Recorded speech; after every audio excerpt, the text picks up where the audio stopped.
Quero convidá-lo nesse momento a abrir um parêntese para uma prece. Senhor amado, obrigado pelo privilégio de estarmos na Tua presença, no Teu santuário, no Teu santo dia. Pai, agora ao abrirmos a Tua palavra mais uma vez, pedimos, abra nossos corações, abra nosso entendimento, ajuda-nos a entendê-la e, por favor, dá-nos o poder para vivê-la. Nós oramos em nome de Jesus. Amém. Quero estender os nossos cumprimentos a você que está nos acompanhando através das redes sociais e a você que nos acompanhará, quem sabe, num outro momento. Que Deus te abençoe, como está nos abençoando aqui, que Deus te abençoe aí onde você está. Uma igreja odiada por Satanás. Eu sei, você poderá dizer, uau, que título é esse? Não, mas é isso mesmo. A Bíblia nos fala de uma igreja que é odiada por Satanás. E se alguém porventura não sabe que igreja é essa, nós queremos nessa manhã apresentar essa igreja para esses que porventura não saibam que igreja é. Vamos abrir Apocalipse, vamos abrir nossas Bíblias em Apocalipse capítulo 12, versículo 17. Estou muito feliz porque eu vejo hoje o Flávio e a Flávia entre nós, vejo também a Edna e o Atacílio com a Tássila, e claro, Flávio e Flávia estão também com os filhos. É uma alegria imensa tê-los conosco, é sempre uma alegria que se renova sempre. Apocalipse 12, versículo 17, na Bíblia que eu tenho em mãos aqui, eu leio assim, vou aguardar um pouco até que todos encontrem.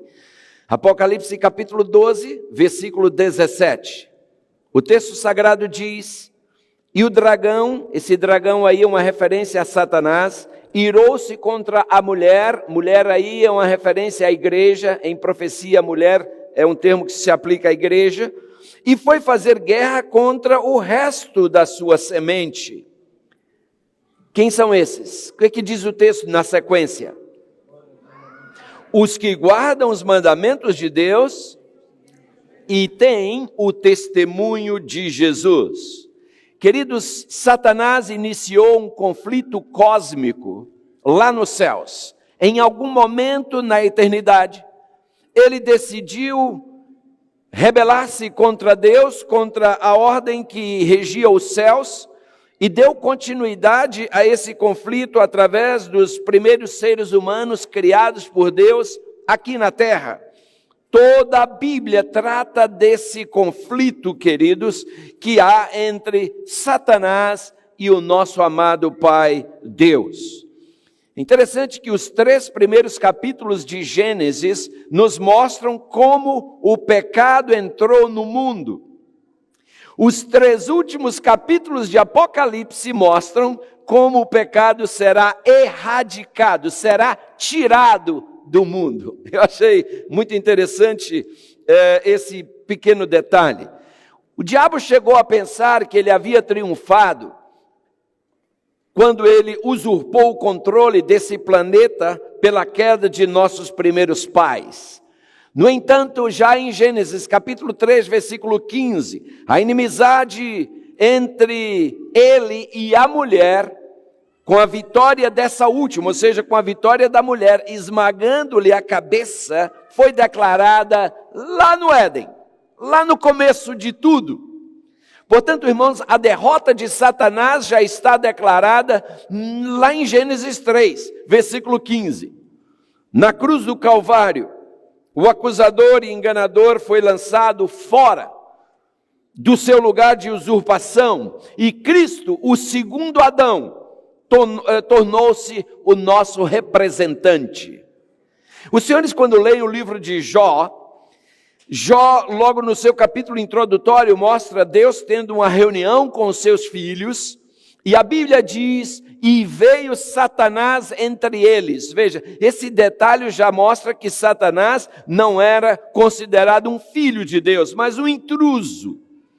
Veio Satanás entre eles. E Deus perguntou a Satanás, de onde vens? Estão lembrados? Qual foi a resposta dele?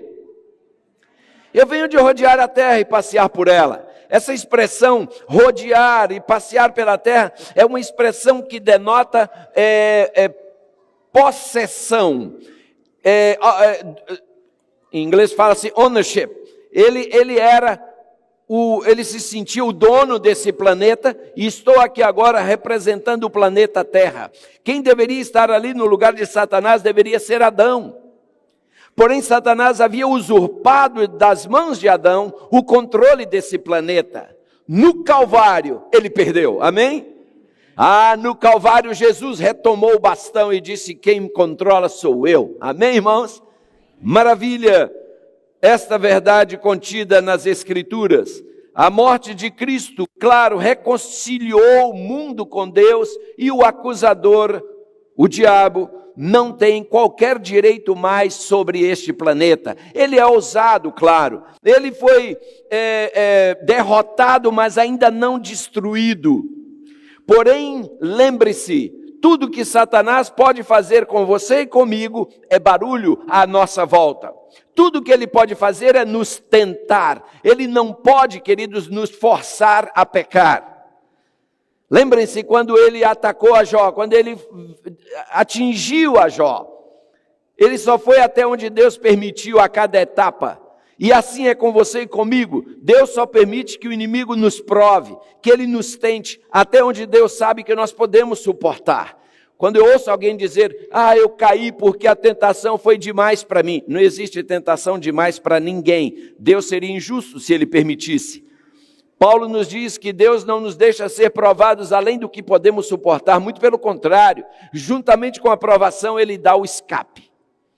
Então, amados, o diabo, a Bíblia o apresenta ao nosso redor, fazendo o quê? Quem se lembra? Bramando como leão. Mas, amados, num filho de Deus, a Bíblia diz que o diabo não toca. Amém? Porque a Bíblia também fala que tem os filhos de Deus e os filhos do diabo. Os filhos dele, ele faz com eles o que ele quer. Mas num filho de Deus, aí a coisa é completamente diferente. Quando Jesus se ergueu da sua sepultura, queridos, tornou-se então o representante legítimo desse mundo perante os céus. E aqui nós temos revelada a razão pela qual nós temos motivos para comemorar. Todo o tempo. A tumba de Cristo está vazia. A vitória de Cristo foi confirmada, consolidada no terceiro dia. Hoje ele está à direita do Pai intercedendo por nós. Amados, o diabo, sabendo que perder a batalha contra Deus e reconhecendo que lhe resta pouco tempo, está agora concentrando todos os seus esforços, todas as suas energias, toda a sua maldade contra a igreja de Deus.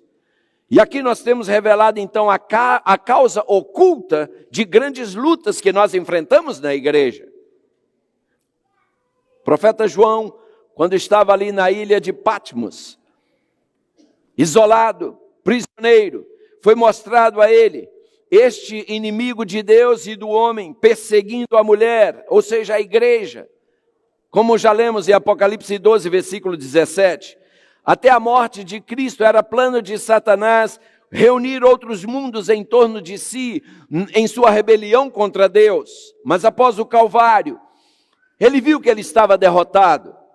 E assim transferiu toda a sua energia para combater a igreja de Deus, o povo de Deus aqui na terra. E para escapar aos ataques do inimigo, queridos, a igreja de Deus teve que fugir para o deserto, para um lugar onde Deus lhe preparou e lhe sustentou por um período de 1260 anos. Profeticamente, dia e ano são equivalentes. E esse período, como nós sabemos, começou com o decreto de Justiniano, no ano 538, e terminou com o fim do domínio papal em 1798. E é mencionado, esse período é mencionado na Bíblia 7 vezes. É interessante, você encontra 2 vezes esse período mencionado em Daniel e 5 vezes no livro do Apocalipse. E aí estão os textos, caso você queira conferir. Lugares isolados, como por exemplo ali os Alpes do Piemonte e as sólidas montanhas dos Alpes, e mesmo a América recém-descoberta, tornaram-se assim o céu de refúgio para o povo perseguido de Deus. Tive o privilégio de, como já falei aqui uma vez, visitar o Vale do Piemonte, lá na Itália, e ver onde os valdenses viveram, o que eles sofreram, e eu tive a oportunidade de ir ali no inverno rigoroso, estava junto com a minha esposa, e eu fiquei olhando aquelas casas sem nenhuma calefação, como foi difícil para aquele povo, tudo para preservar a Bíblia. E durante o período da supremacia papal, irmãos, diferentes povos foram usados no esforço de destruir o fiel e verdadeiro povo de Deus. Assim, as páginas da história estão manchadas com o sangue de amargas perseguições, de impiedosos massacres que foram dirigidos contra os fiéis filhos de Deus. Tudo isso não foi em vão, ao contrário, nos dizeres do teólogo cristão romano Tertuliano, ele disse que o sangue dos mártires foi semente da igreja. Tertuliano diz que era como se estivesse contemplando uma relva que quanto mais é cortada, quanto mais é aparada, mais ela cresce. Assim foi quando Satanás perseguiu a igreja. Ele tentou destruir a igreja pela perseguição, pela matança. Mas a igreja explodiu em crescimento. E o diabo viu que a sua estratégia não estava funcionando. E ele mudou a tática. Hoje, Satanás não está matando cristãos, ele está fazendo aparecer uma igreja a cada momento. São mais de 40 mil igrejas só debaixo do guarda-chuva chamado cristianismo. Porque além do cristianismo temos outras grandes religiões, dentre as quais está o shintoísmo, o hinduísmo, o budismo, o islamismo e etc. Mas só debaixo do cristianismo são em torno de 40 mil igrejas ou religiões. O diabo hoje quer confundir as pessoas, porque cada uma dessas igrejas levanta a bandeira da verdade. E hoje, na era do politicamente em que nós estamos vivendo, muita gente se sente coibido em dizer, não, aí não está a verdade. Mas a Bíblia deixa claro, queridos, que Deus não tem duas noivas, muito menos 3 ou mais. Ele só tem uma. Sua noiva é sua igreja. E essa igreja, nós já temos muitas vezes falado aqui de como ela é identificada, e falaremos mais daqui a pouquinho. O céu rejubilava com a vitória daqueles santos sobre o poder do dragão. E em Apocalipse 12:11 nós lemos, eles o venceram pelo sangue do Cordeiro e pela palavra do seu testemunho. Irmãos, o profeta observa que outra tentativa mais sutil é feita para destruir a igreja. O inimigo, diz João em Apocalipse 12:15, lança da sua boca um dilúvio para arrastar a mulher. Com efeito, irmãos, um dilúvio de falsos ensinadores, um dilúvio saturado de evolucionismo, filosofias humanas tem se levantado para opor-se à verdade da Bíblia. Isso tem sido evidente especialmente desde o fim dos 1260 anos. Desde 1798, o texto diz que a água vinha da boca da serpente. Sabem, o que o diabo não conseguiu alcançar pelo braço da força, o que o diabo não conseguiu alcançar pelo poder da espada, ele tem tentado conseguir alcançar por meio de falsos ensinadores, por meio de falsas doutrinas, de um falso evangelho. A propaganda mentirosa, e como Paulo chama em 1 Timóteo 6:20, a falsamente chamada ciência, alcançará o seu clímax na batalha final contra a verdade. Para fazer frente a esse novo ataque, nós lemos em Apocalipse 12:16, lembra que o diabo tinha lançado um dilúvio contra a igreja, só que a Bíblia nos diz em Apocalipse 12:16, que a terra abriu a sua boca. Eu sei que quando a gente lê isso em Apocalipse, a gente fica perguntando, mas o que é que significa isso? Irmãos, é impressionante a gente observar que através dos séculos, a terra tem agido dado à mulher, à igreja de Deus, providenciando refúgio para o perseguido povo de Deus. Mas esse novo ataque vindo da boca da serpente tem sido derrotado de uma outra maneira. Há cerca de 100 anos atrás, surgiu um novo ramo da ciência chamado arqueologia. E graças a esta ciência, irmãos, de cidades sepultadas no passado, as evidências se acumularam, provando a Bíblia e confirmando a exatidão dos seus ensinos, dos seus escritos, dos seus registros. Maravilhosas descobertas nos campos da arqueologia, da história, da geologia, têm robustecido e vindicado a palavra de Deus. Amados, as descobertas de Qumran, por exemplo, visitamos esse local quando ali estivemos, e eu fiquei só pensando, uau, foi aqui. Alguns pastores de ovelhas do deserto, chamados beduínos, estavam cuidando de suas ovelhas. De repente eram jovens, de repente um deles pegou uma pedra e jogou dentro de uma caverna daquela. Quando a pedra caiu lá dentro, ele ouviu o barulho de louça quebrando, de algo assim, um vaso quebrando. E aquilo chamou sua atenção. E ele entrou na caverna para ver o que foi que ele quebrou. E quando chegou lá dentro, ele descobriu que haviam ali vários vasos contendo rolos de manuscritos, que ele não sabia o que era. E é interessante, amados, que isso foi em 1947. E a autenticidade daqueles documentos que estavam naqueles vasos foi comprovada em 1948. E aquele achado desses beduínos acabou representando a maior conquista da arqueologia no século XX. Sim, queridos, atraídos pela sua descoberta inicial, pela descoberta inicial daqueles rapazes, alguns pesquisadores vasculharam a área e ao longo de 9 anos, do ano de 1947 até 1956, eles trouxeram à luz 930 manuscritos que estavam guardados em 11 diferentes cavernas ali em Qumran. E desse total, 210 desses manuscritos, eles reproduzem livros da Bíblia hebraica, do Antigo Testamento, principalmente os Salmos. Encontraram 36 cópias dos Salmos. Do livro de Deuteronômio encontraram 32 cópias. Assim como também 23 do livro de Gênesis, e comprovaram a autenticidade da Bíblia.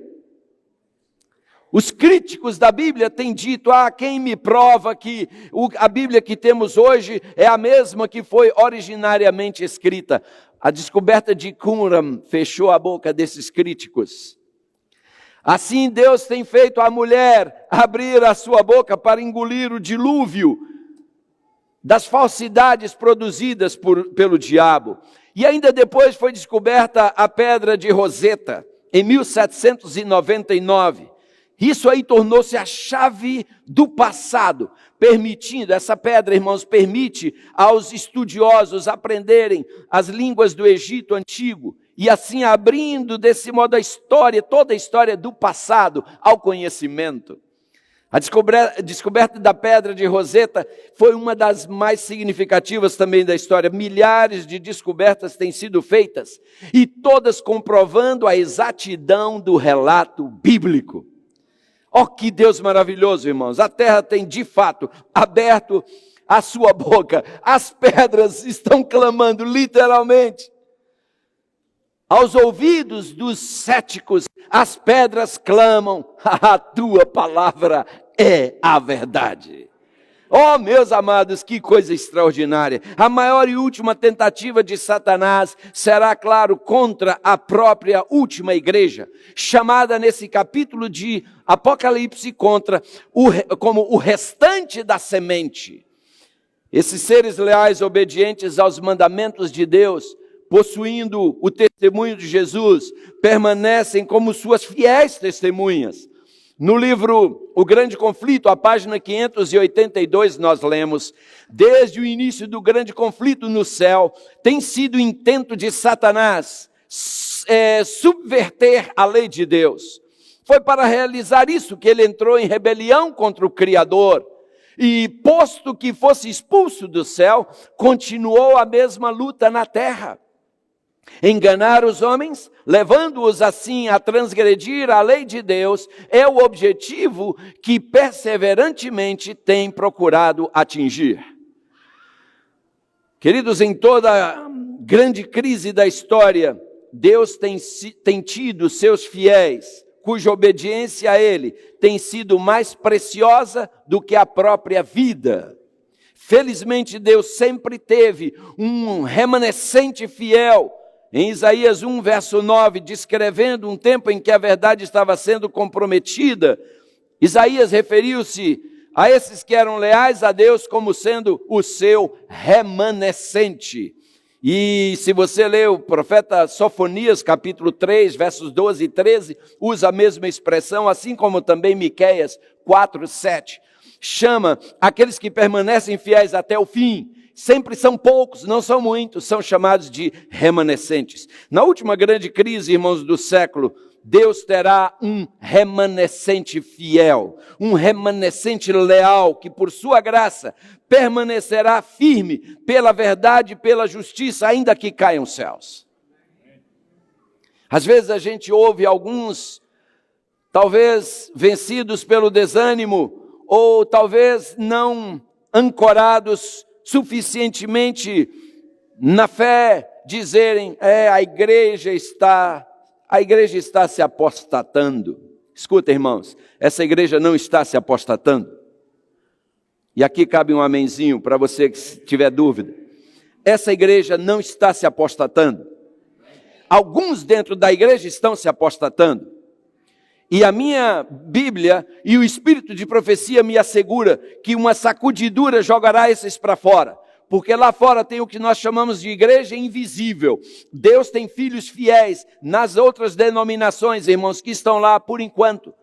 Estão sendo enganados, mas em um momento eles vão abrir os olhos e virão para cá ocupar o lugar daqueles que foram jogados fora. Que você e eu não estejamos entre esses. E para que isso não aconteça conosco, precisamos ancorar nossa fé na sólida rocha que é Cristo e sua palavra. Precisamos tomar tempo diariamente para ler nossa Bíblia. Precisamos tomar tempo para orar a Deus. Precisamos tomar tempo para consagrar nossas vidas. Precisamos vir aos cultos da igreja, irmãos. Precisamos deixar de ser sabatistas. Precisamos deixar de ser adventistas do sétimo dia e nos transformarmos em adventistas nos 7 dias. Vem aqui num culto de quarta-feira para você ver. Onde estão os adventistas dos 7 dias? São poucos. Tem muito adventista que só é do 7º dia e alguns só até meio-dia também. É uma pena, mas é uma verdade. E esses irmãos irão cair na sacudidura. E não ria, porque você pode estar rindo de você mesmo. O assunto é sério. Os tempos exigem que nós apertemos o cinto, irmãos. Nós estamos muito confortáveis. Nós estamos nos sentindo muito à vontade. Esse é o problema, a temperatura desse mundo está subindo, mas nós, a exemplo da rã, nós estamos dentro da lata d'água e a água está colocada, a lata no fogo, a temperatura está subindo, nós estamos nos acostumando com ela, nos adaptando a ela. Aí está o nosso problema, nós estamos tolerando coisas que Deus abomina. Fazemos coisas que Deus claramente diz, não faça. E por nenhum raio cair em nossa cabeça, a gente pensa que Deus agora está mais, como dizem os jovens no Brasil, está mais maneiro. Não está não. Deus é o mesmo ontem, hoje e sempre. O que Ele fez com Nadab e Abiú, Ele continua fazendo hoje. Só que pela sua misericórdia e graça, Ele está reservando o dia para esse acerto de contas. Isso não quer dizer que Ele está agora contemporizando, porque Ele não está. Nunca contemporizou e não contemporizará jamais.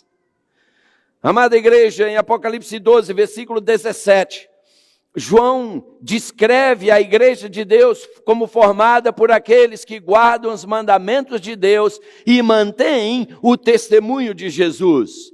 Todos nós sabemos quais são os mandamentos de Deus e onde eles estão, mas a pergunta é, e esse negócio de testemunho de Jesus, o que é isso? Se eu respondesse daqui, você diria, essa é a opinião do pastor adventista. Mas e que tal se a Bíblia responder? Sim, o testemunho de Jesus, Apocalipse 19, verso 10, no finalzinho do verso, nos responde. O testemunho de Jesus é o quê? É o espírito da profecia. Está aí na sua Bíblia, Apocalipse 19, 10, finalzinho do verso. Então, irmãos, a igreja que tem essas duas características marcantes é a igreja que o diabo odeia e contra a qual ele declara guerra. Escute, se tudo estiver muito tranquilo na sua vida, tome cuidado e reflita. O que é que está acontecendo? Sabe por quê? É impossível tudo estar tranquilo na sua vida quando você está num campo de batalha. O pessoal que está ali agora na faixa de Gaza e o pessoal que está ali do lado israelita, naquela proximidade, não tem paz no momento, porque aquilo agora é uma zona de conflito, é uma zona de guerra. Quem está numa zona de guerra não tem paz. Nós estamos em guerra, ou não estamos, irmãos? O que é esse livro aqui, o título desse livro aqui diz o que mesmo? Quem se lembra ainda? O grande conflito. Estamos num grande conflito, irmãos. Agora a pergunta é, e por que nós estamos tão tranquilos? Por que esse conflito não está nos atingindo? Será que é porque nós já estamos do lado do inimigo? E por isso ele disse, esse já é meu, não tenho, deixa ele em paz. Apesar de que ele não deixa em paz, não, ele é cruel. Mas a verdade é que você e eu, se estamos muito tranquilos, irmãos, é hora de a gente se olhar no espelho da verdade e ver como está a nossa vida espiritual. Amados, ninguém se prepara para uma maratona no dia que a maratona começa, nem no dia anterior. Todo maratonista começa a se preparar para a maratona do próximo ano, quando termina a maratona desse ano. Terminou a maratona, eles já começam a se preparar para a próxima. Aqueles que deixarem para se preparar quando os primeiros eventos começarem a acontecer, as primeiras pragas caírem, ou agora eu vou me preparar. Too late. Tarde demais. Amados, por meio de sua palavra e dos conselhos do seu Espírito, Deus está preparando um remanescente para estar em pé no dia mau. Quando os principados e potestades, quando os príncipes das trevas deste século farão o seu ataque final contra a igreja. Meus queridos, é por meio desse remanescente que Deus está dando sua última mensagem de misericórdia ao mundo através da tríplice mensagem angélica. O dom de profecia, que é um dos dons do Espírito Santo, foi prometido por Deus à sua igreja no tempo do fim. Nós lemos no livro de Joel, capítulo 2, versículos 28 e 29, e há de ser que depois derramarei o meu espírito sobre toda a carne, e vossos filhos e vossas filhas profetizarão, os vossos velhos terão sonhos, os vossos jovens terão visões, e também sobre os servos e sobre as servas naqueles dias derramarei o meu espírito. Amados, Pedro inclusive cita esses versos aí, quando ele faz o seu discurso em defesa dos discípulos lá no Pentecostes, em Atos 2, do capítulo 2, dos versículos 14 a 21, quando alguns começam a acusar os discípulos de estarem bêbados, Pedro se utiliza dessas palavras para defendê-los. Acontece, irmãos, que sempre que Satanás não consegue destruir uma verdade, sempre que Satanás não consegue destruir uma doutrina, ele procura distorcê-la. Quando o inimigo não consegue eliminar uma verdade, ele procura distorcê-la. Isso tem acontecido visivelmente com o dom profético e o dom de línguas, especialmente no meio evangélico, no meio pentecostal. As manifestações que acontecem no meio deles, queridos, são atribuídas ao Espírito Santo. No entanto, quando você checa com a Bíblia, elas não se encaixam com nenhum lugar da Bíblia. E você dirá, mas espera aí, isso não é politicamente incorreto falar isso? Irmãos, eu não estou lá ligando para politicamente correto ou incorreto. Verdade é verdade, eu não estou fazendo crítica, eu estou apresentando uma verdade. E se alguém tem algo contrário, me prove contrário com a Bíblia aberta, eu estou aberto para ouvir. Mas o fato é esse, irmãos, é que infelizmente não se encaixam. A começar pelo dom de línguas. Queridos, eu gostaria de citar 2 textos aqui, para você anotar e depois ler com calma e refletir. Um desses textos seria esse aqui, Atos 5, 22. Atos 5, versículo 22, diz que o Espírito Santo é dado a quem obedece a Deus. Portanto, quando um grupo diz que recebe o Espírito Santo, cabe a você, cabe a mim, fazer uma análise. Vamos tirar um raio-x desse grupo e ver se eles são fiéis à lei de Deus. Se eles são fiéis às Escrituras. Se os seus ensinamentos se encaixam 100%, porque 99,9% já é 100% de mentira. Se eles se encaixam 100% com a Bíblia. Se encaixam, aí sim, irmãos, o dom de língua que eles têm é verdadeiro, tudo que eles fazem é verdadeiro. Se não se encaixa, já caiu aí. Mas ainda tem um outro texto que também penso que valeria a pena você anotar, refletir e estudar depois com calma. 1 Coríntios 12, versículo 7. Ali diz que o Espírito Santo é dado para aquilo que for útil. Com todo respeito, eu perguntei uma vez a um pentecostal, qual é a utilidade desse falar desconexo entre vocês, que nenhum entende o outro? Qual é a utilidade disso? Me diz, porque a Bíblia diz que o Espírito Santo é dado para aquilo que for útil.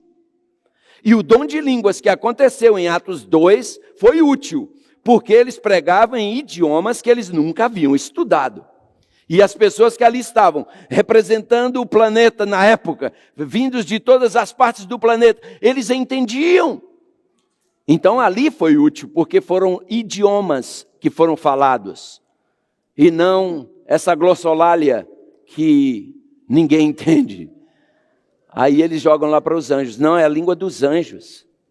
Interessante, os anjos quando falaram com Abraão, falaram na língua de Abraão. Os anjos quando falaram com Ló, falaram na língua de Ló. E em todos os momentos na Bíblia, quando um anjo se aproximou de um ser humano, falou na língua do ser humano. O ser humano não teve que aprender a língua dos anjos. E eu ainda comentei com um deles, um casal que eu conversava, eu dizia, marido, eu falei para o marido, você já recebeu o dom, já falou línguas na igreja? Sim, já. Sua esposa do seu lado, já recebeu, também já falou línguas? Já. Vocês dois, aconteceu de vocês dois falarem língua ao mesmo tempo numa reunião? Sim. E eu dizia, o senhor entendia o que ela falava? Ele disse, honestamente, não. E a senhora entendia o que ele falava? Honestamente, não. Eu falei, então o céu é uma confusão. Cada anjo fala e um não entende o outro. Que bagunça deve ser esse céu? Sabe, irmãos, um raciocínio primário, lógico, infantil, mas que derruba essa teoria. E não estou fazendo crítica. Isso é fato, comprovado biblicamente. O dom profético, irmãos, é uma característica da igreja remanescente e foi manifestado dentre o povo de Deus. A igreja adventista do 7º dia tem 1000 razões para aceitar esse dom como tendo sido dado, especialmente a uma serva de Deus chamada Ellen Gold White. Amém pelo seu amém. Hoje muitos têm vergonha de falar isso, parece, têm medo, se intimidam. Sabem por quê? Porque os nossos inimigos dizem que nós somos uma seita. Nos chamam de seita porque dizem que nós seguimos uma mulher. Quem fala isso não sabe o que está falando. Nós não seguimos uma mulher. Nós, igreja, somos a mulher. Amém? A mulher descrita em Apocalipse. A igreja adventista do 7º dia tem 28 doutrinas. 28 doutrinas fundamentais. Nenhuma delas foi extraída dos escritos de Ellen G. White. Nenhuma. Portanto, mais uma prova de que a acusação é falsa. Chega a ser irresponsável. Irmãos, em vários momentos, os próprios discípulos de Jesus foram chamados de seita. Se você ler, por exemplo, Atos capítulo 9, versículos 1 e 2, você verá ali Saulo, respirando ainda ameaças e mortes contra os discípulos do Senhor, dirigiu-se ao sumo sacerdote e pediu-lhe cartas para Damasco, para as sinagogas, a fim de que se encontrasse alguns daquela, o quê?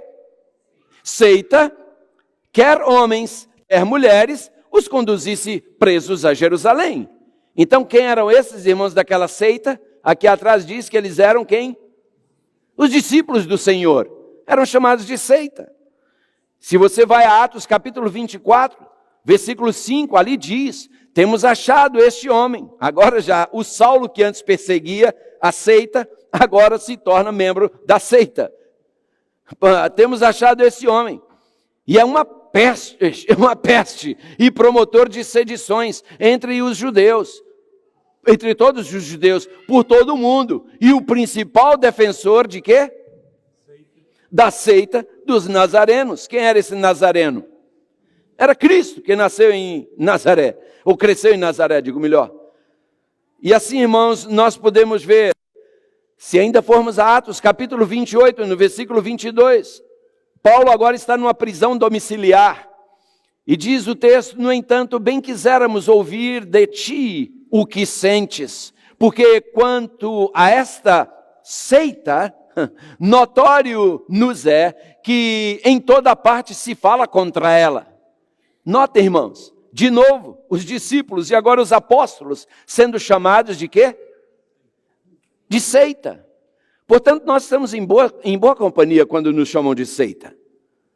Apesar de que a maioria que nos chamam de seita, se você perguntar o que é seita, ele nem sabe. Ele só nos chama de seita porque ouviu o pastor dele dizer que a gente é seita. E como é que você prova que a gente é seita? Ele não sabe provar também não, mas ele, como um papagaio, repete o que ele ouviu. Nós estamos, irmãos, vivendo dias difíceis. Dificilmente você vai encontrar entre os críticos de Ellen G. White, dificilmente você vai encontrar um que já leu pelo menos um livro dela. Por menor que seja, O Caminho a Cristo. Porque eu tenho perguntado a muitos que criticam os escritos de Ellen G. White, eu tenho perguntado: quantos livros dela você já leu? Resposta: nenhum. Ela morreu em 1915, portanto você não a conheceu. Só tem uma maneira de você conhecê-la, é lendo o que ela escreveu. Se você nunca leu, como é que você critica uma pessoa que você nem conhece? Como é que você fala contra uma pessoa que você não conhece? Não parece justo, não parece honesto. Então, amados, é importante a gente botar isso na balança. E para mim, isso é suficiente para tornar essas críticas, como eu disse, desonestas e infundadas. Agora, irmãos, que os escritos de Ellen G. White têm sido uma fonte autorizada de verdade, proporcionando conforto, proporcionando orientação, instrução e correção à igreja, e isso é um fato incontestável e inegável.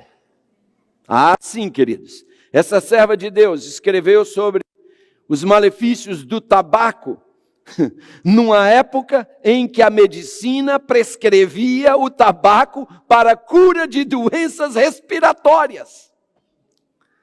E aí ela surge escrevendo, mostrando os malefícios do tabaco. E os seus críticos na época diziam: está louca, está louquinha. Também abandonou a escola sem terminar o primário, só pode escrever besteira. Hoje, a medicina se curva. Ela tinha razão, ela estava certa. Amém? Sim, amados. Ela escreveu sobre descargas elétricas no cérebro. Na época diziam: que loucura é essa? Desde quando o cérebro tem descargas elétricas? Foi necessário esperar chegar o ano de 1924. E aí um psiquiatra alemão, médico psiquiatra, desenvolveu o eletroencefalograma. E a partir de aí ele passou a ser usado. E hoje ninguém mais considera loucura se alguém disser que nosso cérebro tem descargas elétricas. Mas quando ela falou isso, parecia loucura.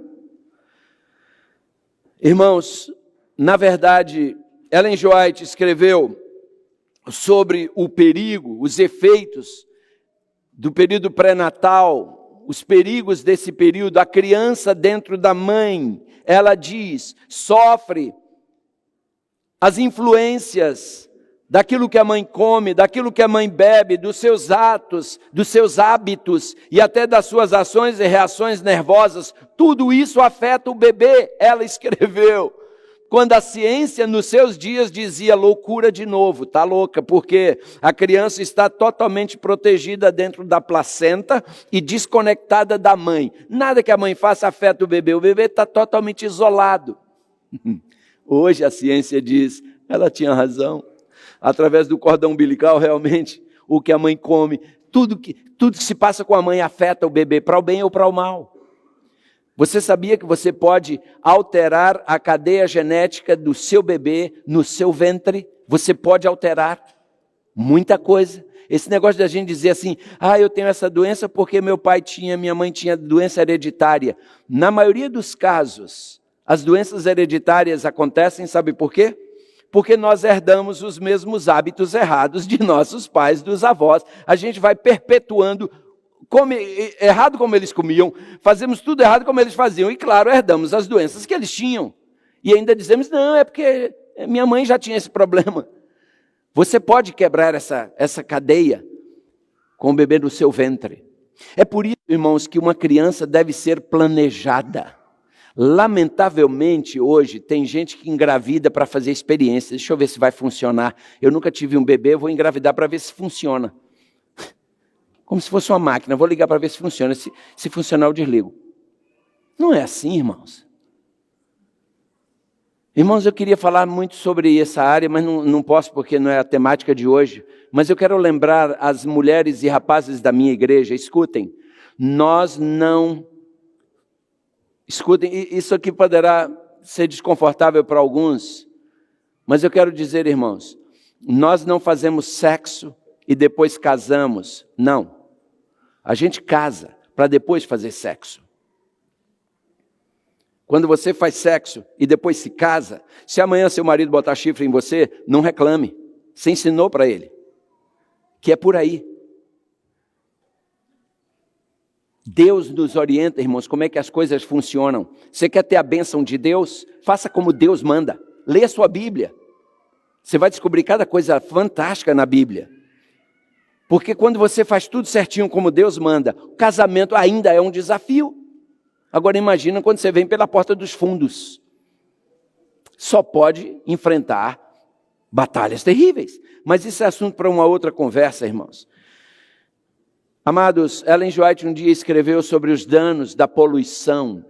Ela disse que o planeta ficaria insustentável. Quando ela escreveu isso, irmãos, havia uma fabriquetazinha aqui, outra lá do outro lado do planeta. E Ellen G. White falando que o planeta estaria envolto numa poluição. E todo mundo dizia, que loucura, que negócio de poluição é isso? Hoje nós temos os ambientalistas tentando melhorar a qualidade de vida do nosso planeta. Ellen G. White falou, irmãos, sobre a necessidade da educação da criança, especialmente nos seus 7 primeiros anos. Ela mostrou a importância desses 7 primeiros anos, quando você está modelando o caráter da criança, fazendo o alicerce, a base, porque daí para frente vem as paredes e depois o teto. Mães que têm filhos não deveriam trabalhar fora de casa. Primeiro, não deveriam trabalhar nunca, mas especialmente enquanto o filho está nos seus 7 primeiros anos de vida. Mãe, ninguém te substitui nessa sublime tarefa de preparar essa criança para a vida e para o céu. Ninguém te substitui. Essa semana eu recebi na minha casa um casal. Ela era a chefe do departamento financeiro da Universidade de Loma Linda, na Califórnia, com um salário altíssimo. Seu marido, um médico, PhD, e agora é professor aqui na Brown University, ganha um tremendo salário. E ela me disse, pastor, eu decidi parar de trabalhar quando nasceu meu filho, vou cuidar dele. E eu disse, parabéns. Ela disse, muita gente me critica. Eu falei, eu sei quem tem inveja de você. Parabéns. Ela disse, eu poderia estar ganhando rios de dinheiro, porque quando eu resolvi parar, a Loma Linda University me disse, diz para nós quanto você quer ganhar para você não sair. Ela é muito capaz. E ela disse, não, eu orei muito, eu planejei, orei e decidi. Ninguém me faz mudar de ideia. Sabe, amados, a formação de nossas crianças, quando nós deixamos passar esses 7 primeiros anos, as coisas ficam bem mais complicadas depois. Por que alguns de nós hoje temos sérios problemas com nossos filhos adolescentes? Porque negligenciamos aí nós falhamos. Quando a varinha era fininha e você podia torcê-la na posição que você quisesse, ela ficaria. Você deixou passar. Agora a varinha engrossou. E quando engrossa, não tem mais como você moldar. Agora é só sofrer as consequências das varadas que você vai levar. Você entende? Eu sei, isso é desconfortável falar e desconfortável ouvir. Mas para os que ainda vão ter filhos, fica o conselho. Você não pode ser mãe, tempo integral, não tenha filhos. Só isso, simples. Você decidiu ter filhos, seja mãe com M maiúsculo, mãe presente, mãe que diz não, mãe que dá um tapinha na mão para amanhã a polícia não dar um tapa na cara, mãe que segura e freia. Outro dia uma mãe mandou para minha esposa um videozinho de um psicólogo dizendo, não, em criança não se bate. Eu falei, esse psicólogo esqueceu de falar isso para Deus. Porque Deus disse que é para dar, quando precisar, dar. Ninguém está advogando aqui espancar, não. Sabe? Mas uma pancadinha no lugar certo, na hora certa, da maneira certa, tem um resultado que você não imagina. E quando você faz isso na infância, bem cedo, eles crescem e nem se lembram depois. Não se lembram. Deus deleta. Agora, quando você deixa fazer isso na adolescência, que já é tarde e não vai resolver, aí você só arranja problemas, que aí você cria uma revolta dentro de casa, você cria um inimigo com seu filho adolescente, e não é por aí. Mas o tempo me diz que eu tenho que avançar, irmãos. Durante a vida de Ellen G. White, ela escreveu mais de 5.000 artigos e, originariamente, mais de 49 livros nas áreas, irmãos, de religião, educação, saúde, relações sociais, evangelismo, profecias, trabalho de publicações, nutrição, administração, e a lista segue, irmãos, e tudo isso tem trazido muito benefício para a igreja. Hoje, incluindo as compilações dos seus manuscritos, mais de 150 livros estão disponíveis em inglês e cerca de 90 em português. Ellen G. White, irmãos, é a escritora americana mais traduzida de toda a história da literatura. Sua obra-prima sobre o feliz viver cristão, chamada Caminho a Cristo, ela já foi publicada, essa obrazinha, irmãos, esse livreto foi publicado já em mais de 150 idiomas. Nós, adventistas do sétimo dia, cremos que Ellen G. White foi muito mais do que apenas uma escritora extraordinária. Nós cremos que ela foi apontada por Deus para ser uma mensageira especial, a fim de atrair a atenção de todos para as Escrituras Sagradas e ajudar-nos a nos prepararmos para a segunda vinda de Cristo. Sim, queridos, desde os 17 anos de idade, até quando ela faleceu aos seus 87 anos, Deus deu a ela cerca de 2.000 visões e sonhos. Amados, o conhecimento e os conselhos recebidos através dessas revelações foram por ela, que foram escritos por ela, claro, a fim de serem compartilhados com outros, tem sido uma bênção na vida de todos. E assim seus escritos são aceitos por nós, adventistas, como inspirados por Deus. E a qualidade excepcional dessas obras é reconhecida mesmo por alguns leitores não adventistas, que são sinceros. Eles dizem, não, de fato, o que ela escreve é incontestável.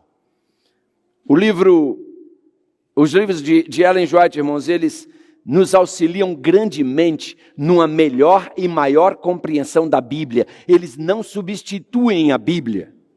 Não foram escritos para ser colocados em lugar da Bíblia, não. Eles foram escritos para nos ajudar a compreender melhor a Bíblia. E ao contrário do que dizem os nossos opositores, de que nós seguimos Ellen G. White, de que Ellen G. White é a deusa da igreja adventista, e etc, etc. Veja aqui qual é o parecer oficial da igreja adventista com relação a Ellen G. White e seus escritos. Olha isso aqui. Isso aqui foi escrito, está no livro que contém nossas doutrinas fundamentais. Os escritos de Ellen White não constituem um substituto para a Bíblia. Amém? Não podem ser colocados no mesmo nível. Irmãos, a Bíblia, ninguém se equipara a ela, nenhum escrito se equipara a ela. Os escritos de Ellen G. White não podem ser colocados no lugar dela e nem no mesmo nível. As escrituras sagradas ocupam posição única, pois são o único padrão pelo qual os seus escritos ou quaisquer outros devem ser julgados e ao qual devem estar subordinados. Aí está, irmãos. A Bíblia só pode ser comparada a ela mesma. A Bíblia só pode ser subjugada a si mesma. Nenhum outro livro pode querer subjugar a Bíblia ou coisa parecida, ou se equiparar a ela. Então, irmãos, eu quero concluir novamente lendo com vocês Apocalipse 12, 17, e leremos Apocalipse 19, 10, a última parte, que nós já mencionamos, mas para efeito de refrescar a nossa memória. Vamos ler juntos, Apocalipse 12, versículo 17. Abra sua Bíblia comigo, por gentileza. Novamente. Apocalipse capítulo 12, versículo 17. O texto sagrado me diz aqui, na sua Bíblia eu tenho certeza que diz o mesmo. Apocalipse 12, versículo 17. E o dragão irou-se contra quem? Contra a mulher. E foi fazer guerra ao resto da sua semente. E quem são esses agora, de acordo com a Bíblia? Os que guardam os mandamentos de Deus e têm o testemunho de Jesus Cristo. Viremos uma página, talvez algumas Bíblias, 2 páginas, Apocalipse 19, versículo 10. Na verdade, 3 páginas no caso da minha, na verdade 4. Apocalipse 19, 10. Aqui diz assim, Apocalipse 19, 10. João tem um encontro aí com um anjo, lança-se aos pés dele para adorá-lo, e o anjo diz, não faça isso, eu sou conservo teu. Então o verso fala sobre isso, mas no final vai responder a nossa questão. Leamos, Apocalipse 19, 10. E eu lancei-me aos seus pés para adorar, mas ele me disse, olha, não faças tal, sou conservo teu de teus irmãos que têm o testemunho de Jesus. Adora a Deus, por quê? O testemunho de Jesus é o quê? Amada igreja, a igreja adventista do 7º dia é a única igreja que eu conheço que guarda os mandamentos de Deus e tem o genuíno espírito de profecia.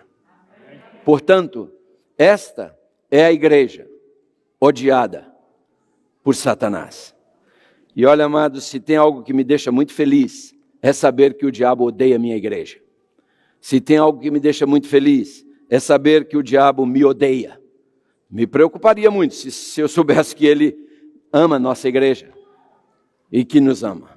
Quem nos ama é Deus, amém? Que Deus nos abençoe, irmãos, a sempre ser fiéis a Ele e andar nos seus caminhos através da sua igreja. Amém.